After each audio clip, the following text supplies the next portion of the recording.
You ever hear a story that starts with a bad joke and nearly ends with a murder? Welcome to the real-life moment. Brutus, the Barber Beefcake, decided to run his mouth in the wrong locker room at the wrong time to the wrong man. That man was Haku. And this wasn't some he's a tough guy gimmick. This was ask around the locker room, legit don't look him in the eyes kind of fear. Haku didn't just have a reputation, he had witnesses. Beefcake? He had Hogan's tan lines and a pair of shears. His whole career was built off tagging along and cutting hair after real men did the work. And somewhere along the way, he thought that gave him immunity. It didn't. What went down backstage that night wasn't a fight, but it was damn near one. It wasn't a promo, it wasn't scripted, it wasn't hype. It was Haku about 2 seconds away from putting Brutus's face through a locker. And the only reason it didn't happen? Someone stepped in before Brutus got turned into a cautionary tale. This isn't legend. This isn't maybe it happened. This is the day one of the toughest men in wrestling almost snapped a Hogan crony in half, and everyone watching knew it. Let's get into it.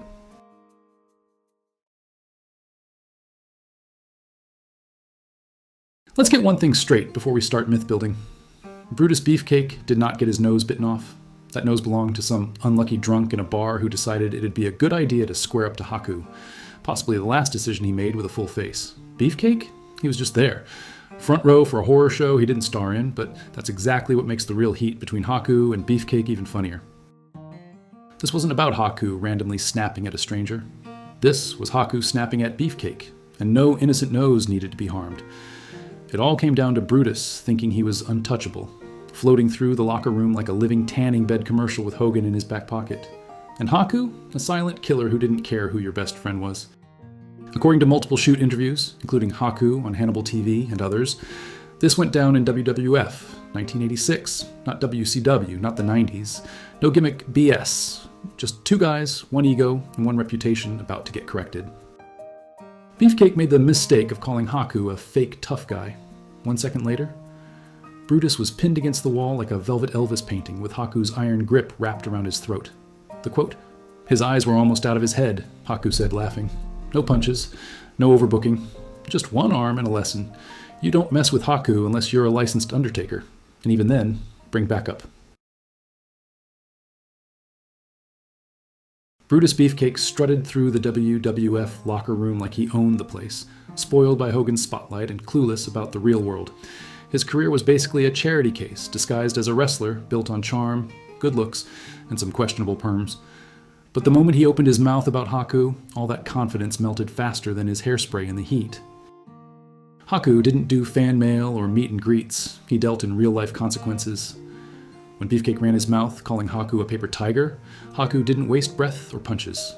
He walked up, grabbed Beefcake by the throat, and shoved him into a locker hard enough to leave an impression, literal damage to the walls and permanent damage to Beefcake's ego.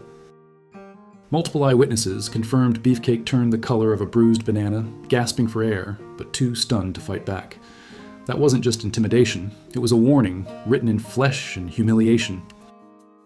From that day forward, Beefcake knew exactly who was boss.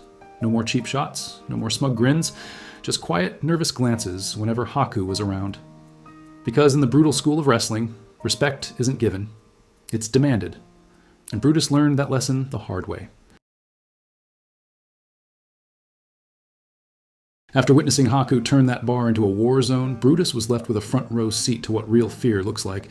He wasn't the target, but standing nearby was like being next to a live grenade waiting to blow.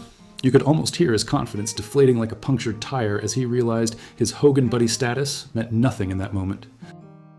Brutus was a man who depended on charisma and connections, but with Haku, there were no shortcuts.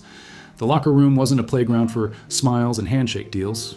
It was a jungle where respect was earned with blood, bruises, or silence. That night carved a deep lesson into Beefcake's psyche. You can have the best tan in the world, the nicest hair, and a contract thicker than a New York cheesecake, but when a guy like Haku walks in, your only move is to shut up and stay out of his way. Brutus didn't become a better wrestler after that, just quieter and maybe a little wiser, because sometimes the greatest victories aren't won in the ring, they're won in knowing when to keep your mouth shut and your head down. Brutus Beefcake wasn't the guy who made waves with his wrestling skills. Hell, most nights he barely made ripples. What he did have was Hogan's shadow, and he strutted around the locker room thinking that gave him a free pass to mouth off to anyone, even the guys who actually earned their stripes.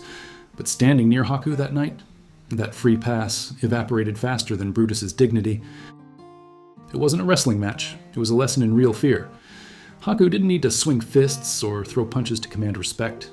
His presence alone was a warning, and Beefcake learned, probably quicker than he wanted, that charisma and connections don't protect you when you're standing next to a man who's turned his hands into weapons capable of reshaping faces. Witnesses later said Brutus looked like a kid caught sneaking into the candy aisle.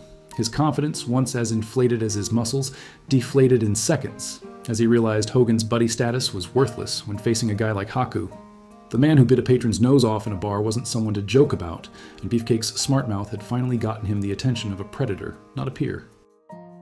The locker room isn't Hollywood. There's no script, no second take, and certainly no staged promos when guys like Haku step in. Respect in wrestling is paid in blood, silence, and the cold sweat of knowing you don't belong in someone's crosshairs. Brutus found himself on the wrong side of that ledger, and paid the price with his ego. Bruised, battered, and never quite the same again. He didn't become a better wrestler after that night. He became quieter, smaller, less of a target. Because sometimes the smartest move is knowing when to shut the hell up and let the real men do their business. For Beefcake, that lesson was carved into his memory, tattooed across his pride, and probably whispered to him every time he caught a glimpse of his own reflection. If you want more of this real backstage heat, the stories no one scripted and the grudges no one dared air out, smash that like button and subscribe. Because here, we don't do fake drama or safe stories. We bring you the raw, unfiltered truth that would make even the toughest wrestler think twice before opening their mouth. So hit like, subscribe, and stay tuned. Because the next story is coming and it's going to be just as ruthless.